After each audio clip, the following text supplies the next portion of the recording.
They came like ghosts riding the wind. No warning, no mercy. Entire cities wiped from the map, leaving only ashes, blood, and silence. The world had never seen destruction on this scale.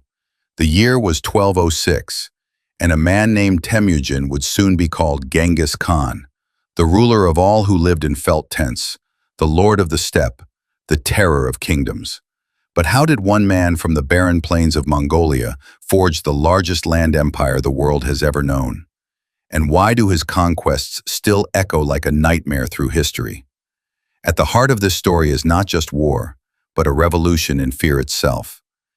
Genghis Khan's genius was not only his military strategy, but his weaponization of terror.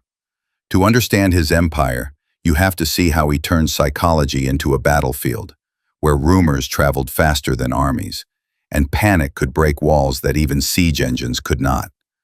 Temujin's rise began with pain. Born around 1162, he was no prince, no noble heir, just a boy who lost everything. His father, poisoned by enemies, left his family alone on the unforgiving Mongolian steppe. Hungry, abandoned, and betrayed, Temujin learned that survival was carved from cruelty. He was captured, enslaved, beaten, but never broken. When he escaped, he began gathering followers, not through birthright, but through loyalty. Those who followed him did so because he promised reward, protection, and victory. Step by step, betrayal by betrayal, he clawed his way to the top. By 1206, he was crowned Genghis Khan, universal ruler. The world was about to change forever. The Mongols were not a traditional army. They were a storm. Imagine warriors on horseback riding for days without stopping, drinking the blood of their own horses for nourishment, covering distances that no army in the world could match. While European armies lumbered forward in heavy armor, the Mongols struck like lightning, appearing where no one expected. Their bows could pierce armor at 200 yards, fired from horseback at full gallop. And when they came in silence, until the thunder of hooves announced doom. But speed was only part of their weaponry. The greater weapon was fear. Genghis Khan understood something chilling.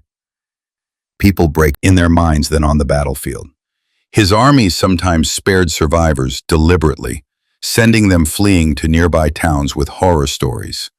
They told of mountains of severed heads stacked into pyramids, of rivers clogged with corpses, of entire populations slaughtered, men, women, and children alike.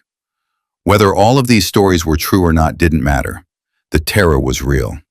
By the time the Mongols arrived at the next city, defenders often laid down their weapons before a single arrow was fired. One infamous example was the city of Nishapur in 1221. After Genghis Khan's son-in-law was killed in battle, the Khan's vengeance was legendary.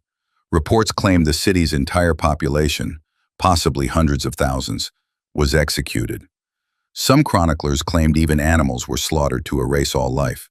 Historians today debate the numbers, but the effect was undeniable. To neighbors, Nishapur became a ghost story told as a warning. Resist the Mongols, and you won't just lose, you'll cease to exist. And this pattern repeated again and again.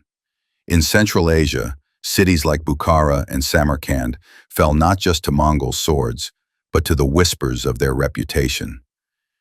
Genghis Khan reportedly stood before the trembling people of Bukhara and declared, "I am the punishment of God. If you had not committed great sins, God would not have sent a punishment like me upon you." Imagine hearing those words, standing before an army that had already burned half your world. How many would even dare resist after that? But here's the paradox. The empire of fear was also an empire of order. Once a city surrendered, Genghis Khan often spared it.